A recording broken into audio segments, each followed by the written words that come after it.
suis Audrey Gaudiot et actuellement je suis régisseur de collection au musée des Ursulines de Mâcon. En parallèle, je suis aussi restauratrice de papier. Alors, on va commencer par le début.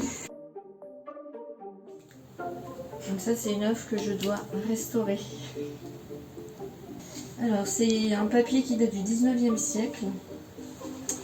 C'est son importance de savoir ça parce qu'on va commencer par un gommage. Un gommage avec de la gomme en poudre. Avant utilisation, elle est blanche. Et après utilisation, elle est grise.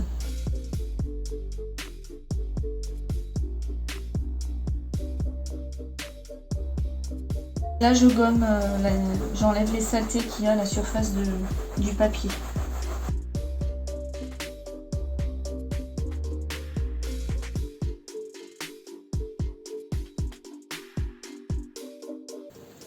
Après, je vais mettre l'œuvre entre deux non tissés.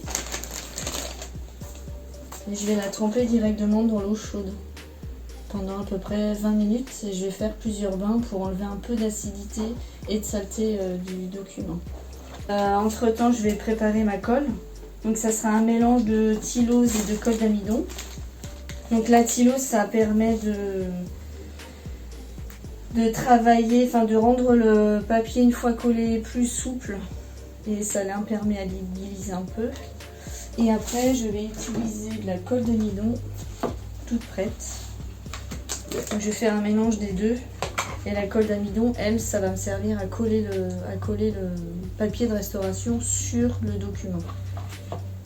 Donc ça, c'est un cadre de sérigraphie et dessus j'ai remis un non tissé.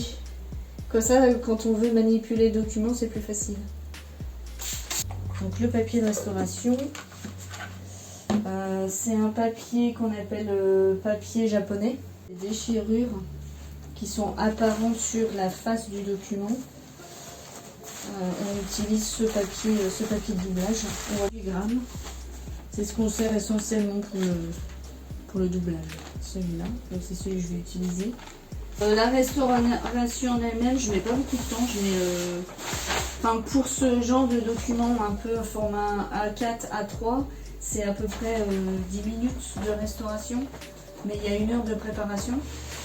Et après, c'est un temps de séchage en fonction de l'humidité extérieure, c'est entre 1 journée ou 2. Donc en fait, le document il passe plus de temps au séchage qu'en restauration. Là, j'enlève l'intissé, le tissu de protection.